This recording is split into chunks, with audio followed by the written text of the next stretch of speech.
Komite Ekonomi Kreatif terus berupaya mendorong pertumbuhan sektor ekonomi kreatif di wilayah setempat melalui subsektor unggulan yang dimiliki berbagai daerah.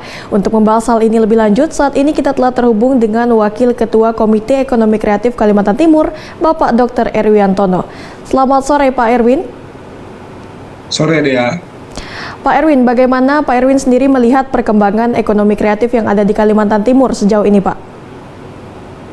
Baik, senang kalau melihat perkembangan pariwisata dan aircraft tentunya. 2 tahun terakhir kita melihat bagaimana setelah relaksasi COVID ya, kita melihat sektor ini bergeliat dan potensial menjadi mesin ekonomi baru yang berkelanjutan tapi juga sangat potensial untuk mensejahterakan banyak orang. Lalu Pak Erwin, bagaimana strategi yang dilakukan oleh Komite Ekonomi Kreatif Kalimantan Timur untuk mengembangkan subsektor ekonomi kreatif yang ada di Kalimantan Timur, Pak Erwin? Baik, Dea.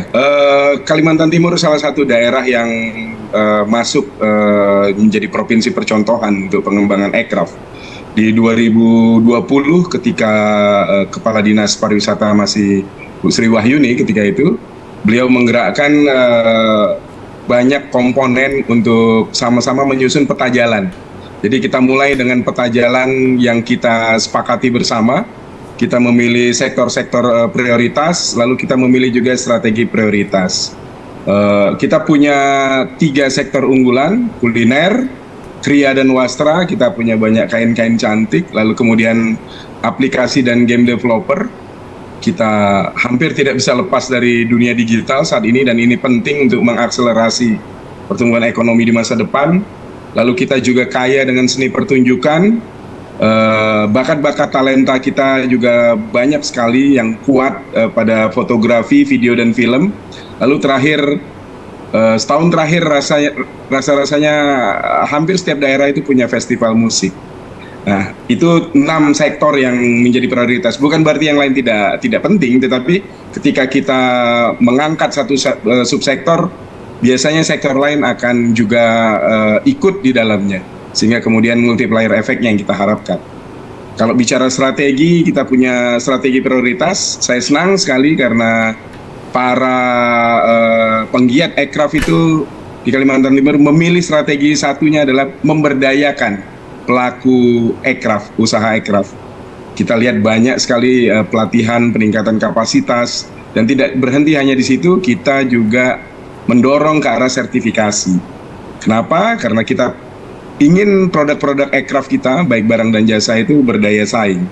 Lalu kemudian kita juga mendorong supaya para pelaku aircraft ini banyak mendapatkan katakanlah fasilitasi untuk pembiayaan usaha. Lalu kemudian kita juga berusaha agar peningkatan teknologi tepat guna dan infrastruktur itu mendorong ekosistem. Strategi berikutnya adalah pemasaran dan promosi, lalu kemudian kita juga mementingkan standarisasi baik produk maupun profesi di aircraft, lalu terakhir strategi untuk melindungi hak atas kekayaan intelektual. Paket-paket strategi ini kita harapkan menjadi paket untuk mendorong usaha aircraft kita ini tadi berkelanjutan, kemudian berdaya saing, serta mensejahterakan banyak pihak. Demikian, Dea. Baik Pak Erwin, lalu setelah dilakukan pemetaan terhadap ekonomi kreatif subsektor unggulan yang ada di Kalimantan Timur, sejauh ini bagaimana kemajuannya Pak Erwin? Hasilnya bagaimana? Baik, kalau kita mengacu kepada angka ekonomi dari nasional, aircraft itu berkontribusi sekitar 8% di PDRB nasional, gitu ya. Kami sedang menghitung juga, tahun ini kami angka kasarnya sekitar 6% ya. Jadi cukup optimis. Jadi secara statistik kita terbukti berperan dalam ikut memutar roda ekonomi di Provinsi Kalimantan Timur. Nah, ke depan beberapa strategi prioritas seperti yang saya sampaikan tadi, selain terus menguatkan sumber daya manusia dan kapasitas usaha, ekosistem ini menjadi kata kunci deh. Ketika ekosistem ini sudah kemudian kondusif untuk terus berkembang, maka usaha-usaha aircraft itu mereka akan berkompetisi secara sehat, dan yang lebih penting adalah berkolaborasi.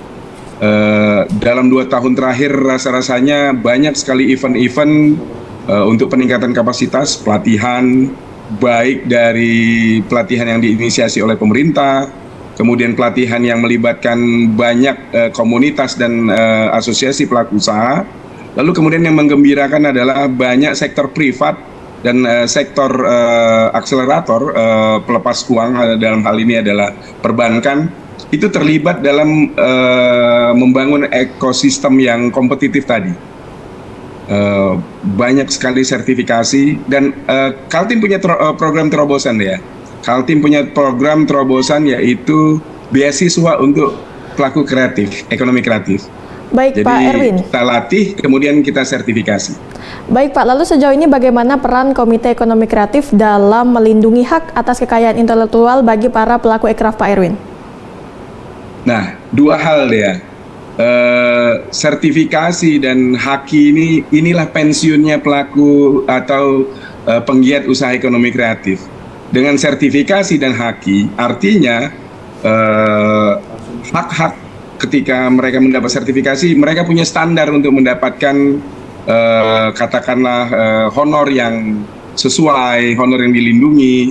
Kemudian karya mereka juga dilindungi dari upaya-upaya yang katakanlah persaingannya tidak sehat, seperti pembajakan, kemudian desain-desain yang terus ditiru, gitu ya.